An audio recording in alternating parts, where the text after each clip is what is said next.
everybody, it's Christy back with another video. So this week we're doing something a little bit different on the channel. We are going to use two different art prompts that I found online, one for color and one that is part of a group that I belong to. And we are going to use those prompts to create a piece of art. So the first is the Karin, sorry, there's the camera. The first is the Karin color palette of the month from Karin markers. If you guys don't know Karin brush markers or Karin deco brush markers, this is them.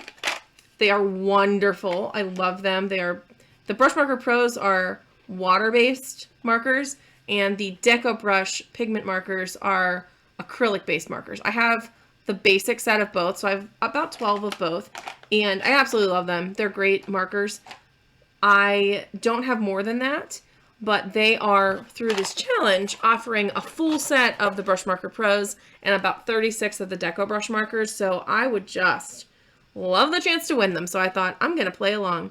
So what their challenge is that you have a color palette, and you have to use that color palette with any markers that you have to try to create an art piece for the month. So that's what I did. So let me just list out the colors in their color palette. They are, and I'm going to stick them up on the screen right now, 264 Arctic Blue, 281 Olive Green, 168 Rose Pink, 200 Soft Peach, and 283 Gold.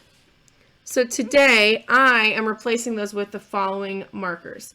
The Sennelier 341 Turquoise Pthalo to replace their blue. That does not want to focus. But there it is. It's a Sennelier ink brush. I have two Arteza Real Brush pens. I have the Arteza A126 Crocodile Green to replace their green. And I have A116 Peach to replace their peachy color. I didn't have a perfect coral color for this challenge, so the best that I found that I could do was my Ecoline brush pen 318 in Carmine. It is a little cooler than their color, but I don't really have something that wasn't orange to match this with, so this was kind of the best one that I could find. And then last but not least, to match their gold, I have my Faber Castell Albrecht Durer watercolor marker in 107 Cadmium Yellow. So I'm going to go ahead and pull out a piece of watercolor paper and swatch these out so that you can see them, and then I'll talk about the second challenge that we're going to be doing today. Okay, so let's start with my blue, which is to replace their Arctic Blue. I'm using my Sennelier ink brush that was Turquoise Phthalo. It is really pigmented, but in its both darkest and lightest form, I think a pretty good match for their Arctic Blue color. This is a messy water brush pen. I am not sure, Sennelier, if I'm going to invest in these further because they are expensive.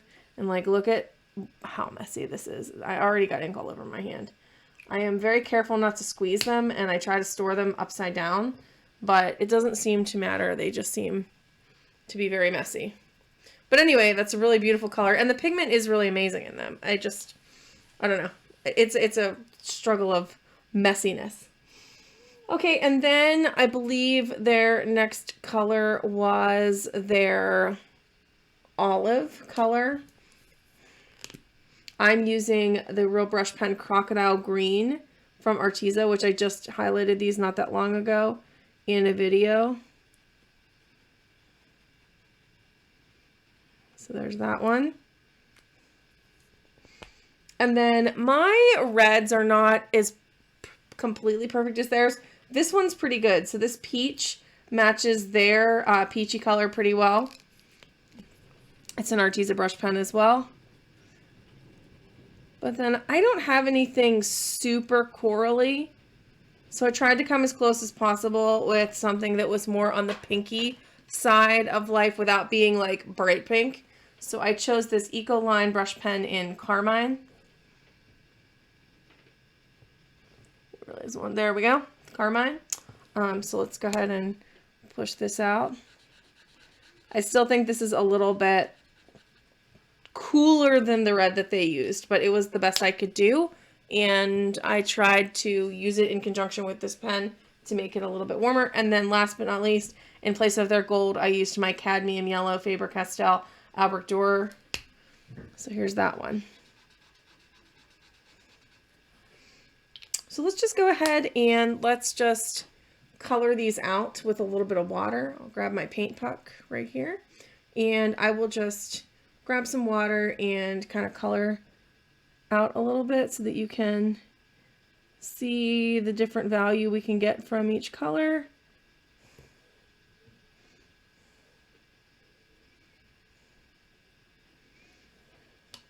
You can see how much that Sennelier does move, and it will move a lot more than some of these other ones, I think. Personal opinion, but they all worked really nicely. I actually already did this piece, and I wasn't sure what I was going to do with this footage, if I was going to turn it into a short or not, but I'm not really sure I love art shorts yet. I don't know. I don't know that I'm there yet. So I decided, you know what, I'm just going to go back and kind of film each color and then talk about the other design art prompt that was a part of this. And here's the Carmine.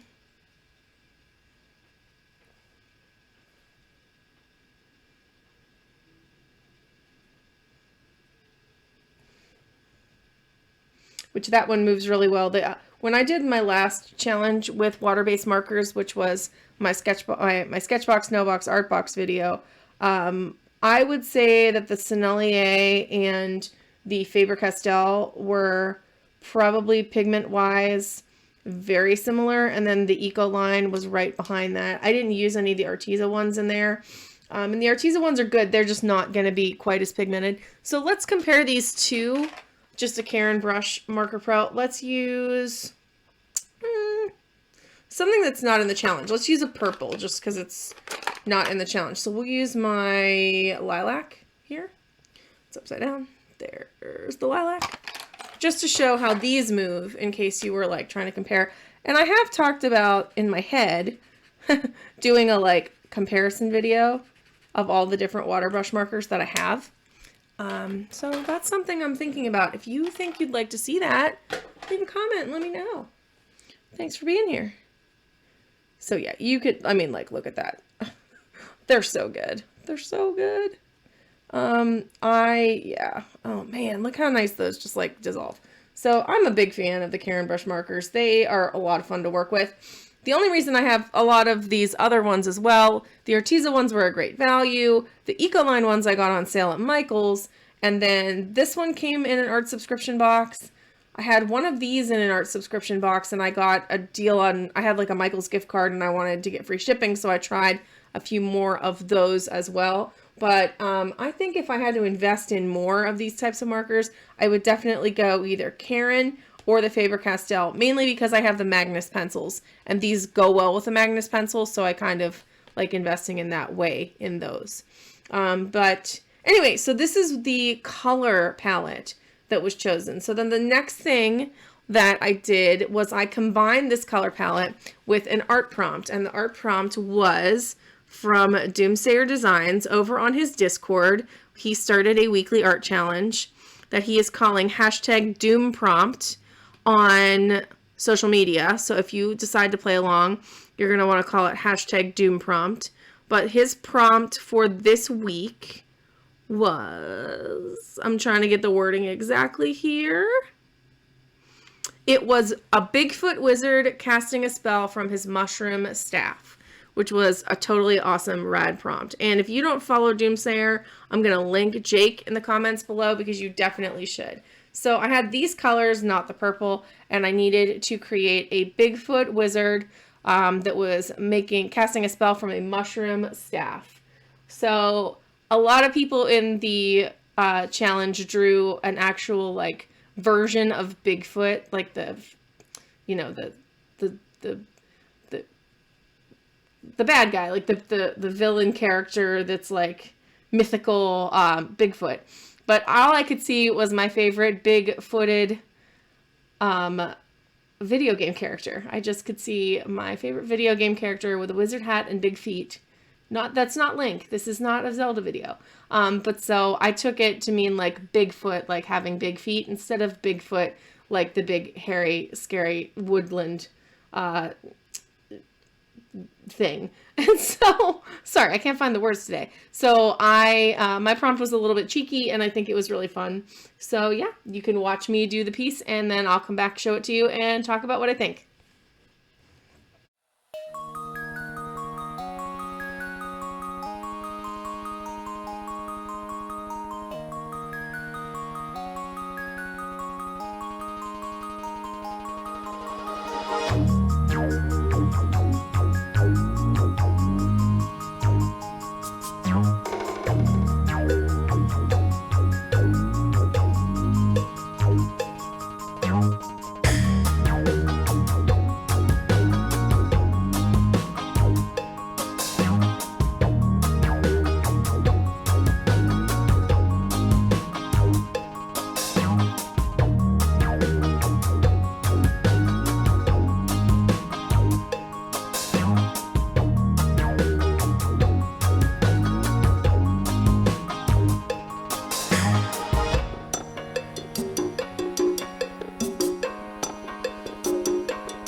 All right, so here's my finished piece. You just watched me create it, but this was my big-footed wizard, Kirby.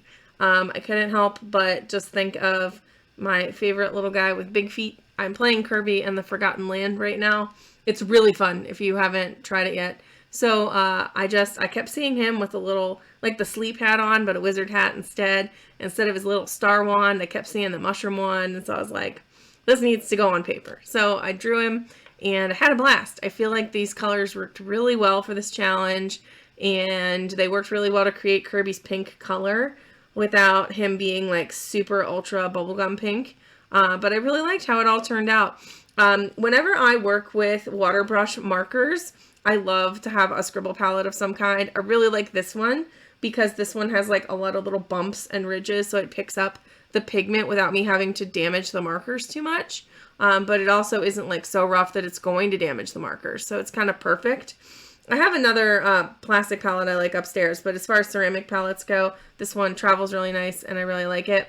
But I know that everybody over in the Discord thought this was really cute and enjoyed it, and I know that Jake is making a video, so I'm going to link his channel below so that if you want to see what everybody created for the Doom prompt, head on over to Jake's channel, and I will put this on Instagram, and we'll see what Karin Markers thinks of this challenge.